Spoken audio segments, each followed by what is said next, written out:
ಇವರನ್ನೆಲ್ಲ ಏನು ಕರಿಬೇಕು ಗೊತ್ತಿಲ್ಲ. ಇವ್ರಿಗೆ ಒಂದೇ ಪದ ದೇಶದ್ರೋಹಿಗಳು ಅಂತ ಹೇಳಿ. ಕಾರಣ ನಮ್ಮ ದೇಶಕ್ಕೆ ಇನ್ನೊಂದು ರೀತಿಯಾದಂಥ ಕೆಟ್ಟ ಬಗೆಯುವಂಥ ಕೆಲಸ ಮಾಡುವಂಥ ಉಗ್ರರಿಗೆ ಪೋಷಣೆ ಕೊಡುವಂಥ ಈ ವೈದ್ಯನನ್ನ ಏನಂತ ಕರಿಬೇಕು ನೀವೇ ಯೋಚನೆ ಮಾಡಿ. ಬೆಂಗಳೂರಿನಲ್ಲಿ 3 ಶಂಕಿತ ಉಗ್ರರ ಬಂಧನದ ಕೇಸ್ ಏನಿದೆ. NIA ಇಂದ ಈಗ ಮನೋವೈದ್ಯ ನಾಗರಾಜ್ ಅರೆಸ್ಟ್ ಮಾಡಿರುವ ಹಿನ್ನೆಲೆಯನ್ನ ನೋಡೋದಾದ್ರೆ, ಮನೋವೈದ್ಯ ನಾಗರಾಜ್ ಅಮಾನತು ಮಾಡಿ ಅಶಿಸ್ತು ಕ್ರಮಕ್ಕೆ ಈಗ ನಿರ್ಧಾರ ಮಾಡಿದ್ದಾರೆ. ಡಾಕ್ಟರ್ ನಾಗರಾಜ್ ವಿರುದ್ಧ ಕ್ರಮ ಜರುಗಿಸಲು ಈಗ ಆರೋಗ್ಯ ಇಲಾಖೆ ಮುಂದಾಗಿದೆ. ಇನ್ನು ಯೋಚನೆ ಮಾಡ್ತಾ ಇದ್ದೀರಾ 24 ಗಂಟೆಯೊಳಗಡೆಗೆ ಅಮಾನತು ಮಾಡಬೇಕಂತ, ಜೊತೆಗೆ ಅವರನ್ನ ವಿಚಾರಣೆಗೆ ಒಳಪಡಿಸಬೇಕು ಅಂತ ಹೇಳಿ. ಹೀಗಾಗಿ ಡಾಕ್ಟರ್ ನಾಗರಾಜ್ ವಿರುದ್ಧ ಕ್ರಮಕ್ಕೆ ಈಗ ಆರೋಗ್ಯ ಇಲಾಖೆ ನಿರ್ಧಾರ ಮಾಡಿದೆ. ಇನ್ನೂ ಯೋಚನೆ ಮಾಡಬೇಕಾ ನೀವು? ಇನ್ನೂ ಅವ್ರ ಬಗ್ಗೆ ಯೋಚನೆ ಮಾಡಬೇಕಾ? ಈ ವ್ಯಕ್ತಿಯ ಬಗ್ಗೆ ಅಷ್ಟೊಂದೆಲ್ಲ ಅಲ್ಲಿ ಎವಿಡೆನ್ಸ್ಗಳನ್ನ ಹೇಳ್ತಾ ಇದ್ದಾರೆ. NIA ಅವರು ಅಷ್ಟೊಂದೆಲ್ಲ ಬಂದು ತನಿಖೆಯನ್ನ ಮಾಡ್ತಾ ಇದ್ದಾರೆ. ಆಗಿದ್ದಾಗಲೂ ಸಹ ಇನ್ನೂ ಇಟ್ಕೊಂಡು ಪೋಷಣೆ ಮಾಡಿ.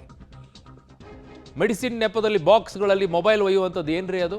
ವೈದ್ಯರಿಗೆ ಬೇಕಾದು. ಟಿ ನಾಸೀರ್ ಪ್ಲಾನ್ ಅನ್ನ ಕೇಳಿ NIA ಅಧಿಕಾರಿಗಳೇ ಶಾಕ್ ಆಗಿಬಿಟ್ಟಿದ್ದಾರೆ. ಈ ಟಿ ನಾಸೀರ್ 2008-9ರಲ್ಲಿ ಬ್ಲಾಸ್ಟ್ ಪ್ರಕರಣದಲ್ಲಿ ಒಂದು ತಗಲಾಕೊಂಡಿದ್ದವನು. ಸಿನಿಮಾ ಸ್ಟೈಲ್ನಲ್ಲಿ ಹೊರಬರೋಕ್ಕೆ ಪ್ಲಾನ್ ಹಾಕಿದ್ರಂತೆ ಉಗ್ರ.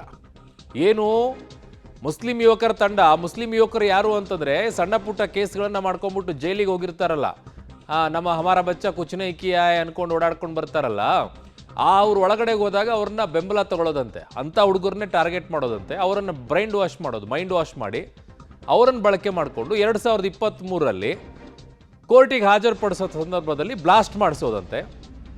ಬ್ಲಾಸ್ಟ್ ಮಾಡಿಸಿದಾಗ ಆ ಟೈಮಲ್ಲಿ ಇವನನ್ನು ಎಸ್ಕೇಪ್ ಮಾಡ್ಕೊಂಡು ಕರ್ಕೊಂಡು ಹೋಗೋದಂತೆ. ಆ ಪ್ಲ್ಯಾನನ್ನು ಮಾಡಿದರು. ಅದನ್ನು ನಮ್ಮಲ್ಲೇ ಇರುವಂಥ CCB ಅವರು ಅದನ್ನು ಪತ್ತೆ ಹಚ್ಚಿ ಅದನ್ನು ಪ್ಲ್ಯಾನನ್ನು ಫ್ಲಾಪ್ ಮಾಡಿದರು.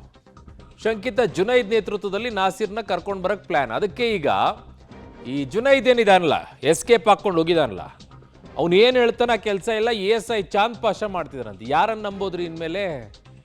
ಡಾಕ್ಟರ್ ಬೇರೆ ಈ ರೀತಿಯಾಗಿ ಶಾಮೀಲು, ಈ ಕಡೆ ಪೊಲೀಸ್ ಡಿಪಾರ್ಟ್ಮೆಂಟ್ ಮೇಲೆ ಈ ಥರ ಇವನು ಶಾಮೀಲು.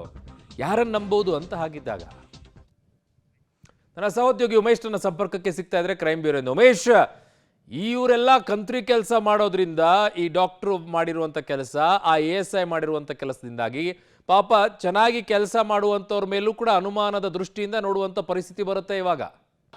ಖಂಡಿತವಾಗ್ಲೂ ಅರುಣ್, ಯಾಕೆಂದರೆ ಪರಪ್ನಗರ ಜೈಲಲ್ಲಿ ಸಾಕಷ್ಟು ಇಲ್ಲಿಗಲ್ ಆಕ್ಟಿವಿಟೀಸ್ ನಡೆಯುತ್ತೆ ಅಂತ ಈ ಹಿಂದೆನೂ ಕೂಡ ಸಾಕಷ್ಟು ಆರೋಪಗಳು ಕೂಡ ಕೇಳಿ ಬಂದಿದ್ವು. ಅದಕ್ಕೆ ಪೂರಕವೆಂಬಂತೆ ಈಗ NIA ಅಧಿಕಾರಿಗಳ ದಾಳಿಯಲ್ಲಿ ಅದಕ್ಕೆ ಈಗೇನು ಮನೋವೈದ್ಯ ಆಗಿರೋ ನಾಗರಾಜ್ ಆಗಿರ್ಬೋದು, ASI ಆಗಿರುವಂಥ ಚಾಂದ್ ಪಾಷಾ ಆಗಿರ್ಬೋದು, ಇವರೆಲ್ಲ ಕೂಡ ಸಿಕ್ಬಿದ್ದಿರುವಂಥದ್ದು. ಸಿಕ್ಬಿದ್ದಿರ ನಂತರದಲ್ಲಿ NIA ಅಧಿಕಾರಿಗಳ ವಿಚಾರಣೆ ಮಾಡಿದಂಥ ವೇಳೆಯಲ್ಲಿ ಒಂದು ಸ್ಫೋಟಕ ವಿಚಾರ ಕೂಡ ಬೆಳಕಿಗೆ ಬಂದಿರುವಂಥದ್ದು. ಅಂದರೆ 2023ರ ವೇಳೆಯಲ್ಲಿ ಜುನೈದು ಮತ್ತು ಚಾಂದ್ ಪಾಷಾ ಒಂದು ಪ್ಲ್ಯಾನ್ ಮಾಡ್ಕೊಂಡಿರ್ತಾರೆ. ಉಗ್ರ ನಾಸೀರನ್ನು ಹೊರಗಡೆ ಕರ್ಕೊಬರೋದಕ್ಕೆ ಏನು ಮಾಡೋದು ಅಂತೇಳಿ ಪರಪ್ನಗರ ಜೈಲಲ್ಲೇ ಸ್ಕೆಚ್ ಮಾಡಿ ಅನಂತರದಲ್ಲಿ ಆತನನ್ನು ಪರಪ್ನಗರ ಜೈಲಿಂದ ತಪ್ಪಿಸ್ಕೊಳ್ಳೋದಕ್ಕೆ ಚಾನ್ಸೇ ಇಲ್ಲ. ಹಾಗಾಗಿ NIA ಅಧಿಕಾರಿಗಳು ಕೋರ್ಟ್ಗೆ ಏನು ಕರ್ಕೊಬರ್ತಾರೆ, ಕೋರ್ಟ್ ಕರ್ಕೊಂಬಂದ ವೇಳೆಯಲ್ಲಿ ಕೋರ್ಟ್ ಬಳಿಯೇ ಈ ಗ್ರೆನೇಡ್ನಿಂದ ದಾಳಿ ಮಾಡಿ ಆ ಸಂದರ್ಭದಲ್ಲಿ ಅವರನ್ನು ಅಲ್ಲಿಂದ ಎಸ್ಕೇಪ್ ಮಾಡುವುದು ಅಂತೇಳಿ ಇವರೆಲ್ಲ ಪ್ಲ್ಯಾನ್ ಮಾಡ್ಕೊಂಡಿದ್ರು. ಅದಕ್ಕೆ ಪೂರಕವೆಂಬಂತೆ ಒಂದಷ್ಟು ಜನ ಮುಸ್ಲಿಂ ಯುವಕರ ತಂಡವನ್ನು ಕೂಡ ಇವರು ಕಟ್ಕೊಂಡಿರ್ತಾರೆ. ಕಟ್ಕೊಂಡು ಇನ್ನೇನೆಲ್ಲ ಅದಕ್ಕೆ ಬೇಕಾದಂಥ ಎಲ್ಲ ಸಿದ್ಧತೆ ಮಾಡಿಕೊಂಡು ವಾಕಿ ಟಾಕಿ ಸಮೇತ ಎಲ್ಲವನ್ನೂ ಕೂಡ ಗ್ರೆನೇಡ್ಗಳನ್ನು ಕೂಡ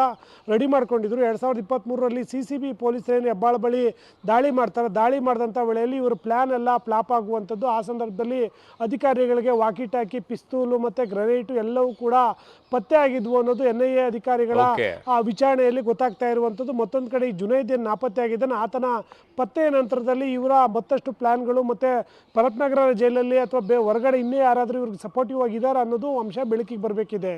ಅರುಣ್. ಓಕೆ ಉಮೇಶ್, ಮೇಲ ಮಾಹಿತಿಗೆ ಧನ್ಯವಾದಗಳು. ಇಂಥವ್ರನ್ನ ಇನ್ನೂ ಇಟ್ಕೊಂಡು ಬೆಳೆಸ್ತಾರಲ್ಲ, ಅದೇ ಸಮಸ್ಯೆ. ಬಾಂಬ್ ಬ್ಲಾಸ್ಟ್ ಪ್ರಕರಣದಲ್ಲಿ ಅವನಿಗೆ ಇನ್ನೂ ಜೈಲಲ್ಲಿ ಇಟ್ಕೊಂಡು ಆಹಾರ ಹಾಕ್ಕೊಂಡು ತಿನ್ನಿಸ್ತಾ ಇದ್ದೀರಲ್ಲ, ಅದಕ್ಕೆ ಅವನು ಇನ್ನೊಂದಿಷ್ಟು ಬೆಳೆಸ್ತಾ ಇದ್ದಾನೆ.